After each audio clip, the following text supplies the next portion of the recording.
Hi friends, അസ്സലാമു അലൈക്കും. ബിസ്മി കിച്ചണിലോട്ട് എല്ലാവർക്കും സ്വാഗതം. ഇന്ന് നമ്മൾ ഗോതമ്പ് പൊടി കൊണ്ടുള്ള നല്ലൊരു അടിപൊളി 4 മണി പലഹാരമാണ് തയ്യാറാക്കിയെടുക്കുന്നത്. അതിനായിട്ട് ഞാൻ 250 ml കപ്പിൽ 1 കപ്പ് ഗോതമ്പ് പൊടി എടുത്തിട്ടുണ്ട്. അതൊരു ബൗളിലേക്ക് ഇട്ട് കൊടുത്തിട്ടുണ്ട്. ഇനി ഇതിലേക്ക് ഞാൻ ചേർത്ത് കൊടുക്കുന്നത് ഒരു കോഴിമുട്ടയാണ്. അതുകൂടെ നമുക്ക് ഇതിലേക്ക് ചേർത്ത് കൊടുക്കാം.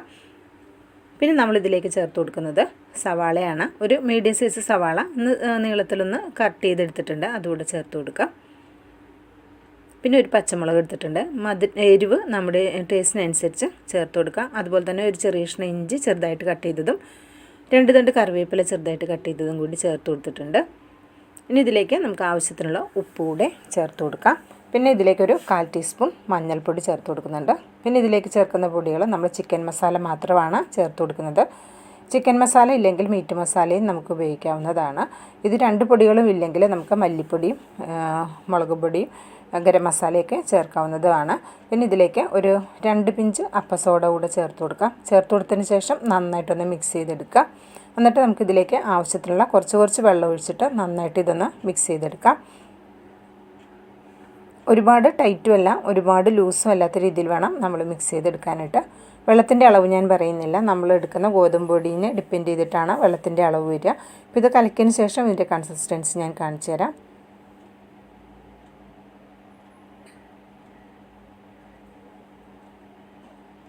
ചായ തിളക്കുന്ന നേരം കൊണ്ട് തന്നെ വളരെ ഈസി ആയിട്ട് നമുക്ക് ചെയ്തെടുക്കാവുന്ന നല്ല ടേസ്റ്റി ആയിട്ടുള്ള ഒരു അടിപൊളി 4 മണി പലഹാരമാണ് കേട്ടോ. അപ്പോൾ എല്ലാവരും ഒന്ന് ട്രൈ ചെയ്ത് നോക്കണം. ട്രൈ ചെയ്ത് നോക്കിയിട്ട് അഭിപ്രായം അറിയിക്കണം കേട്ടോ.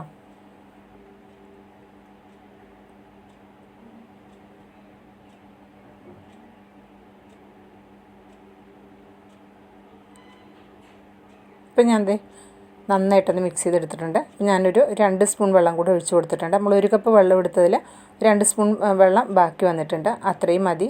ഇത്രയും വെള്ളമാണ് എനിക്ക് ഈ മാവിലേക്ക് പാകമായി വന്നിട്ടുള്ളത്. അപ്പോൾ ഇത്രയും കൂടി ചേർത്തിട്ട് ഇത് നന്നായിട്ട് ഇതൊന്ന് കലക്കിയെടുക്കാം. ഇത്രയും മതി. ഞാൻ നന്നായിട്ടൊന്ന് കലക്കിയെടുത്തിട്ടുണ്ട്. ഇത് നമ്മൾ റെസ്റ്റ് ചെയ്യാനൊന്നും വെക്കേണ്ട ആവശ്യമില്ല. ഇപ്പോൾ തന്നെ നമുക്കിത് ഫ്രൈ എടുക്കാം. അപ്പോൾ ഞാൻ ഈ സമയത്ത് ഒരു ചീനച്ചട്ടി അടുപ്പത്ത് വെച്ചിട്ട് കുറച്ച് ഓയിലൊന്ന് ചൂടാക്കാൻ വെച്ചിട്ടുണ്ട്.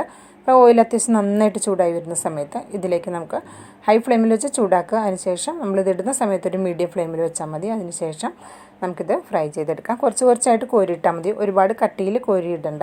അപ്പോൾ നമുക്കിത് വെന്ത് കിട്ടാനായിട്ട് കുറച്ച് സമയം എടുക്കും. ഗോതമ്പൊടി ആയതുകൊണ്ട് തന്നെ വേകാൻ കുറച്ചൊരു ടൈം എടുക്കും. അപ്പോൾ നമ്മളൊരു മീഡിയം ഫ്ലെയിമിൽ വെച്ചിട്ടിത് ഫ്രൈ ചെയ്തെടുത്താൽ മതി.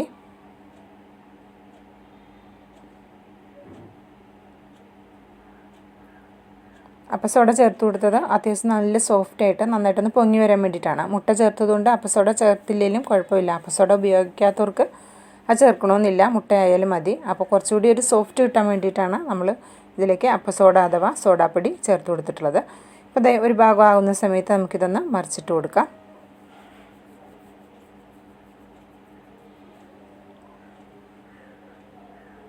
പെട്ടെന്ന് തന്നെ റെഡിയായി കിട്ടും. വളരെ ഈസി ആയിട്ട് ചെയ്തെടുക്കാവുന്ന ഒരു അടിപൊളി 4 മണി പലഹാരമാണ്.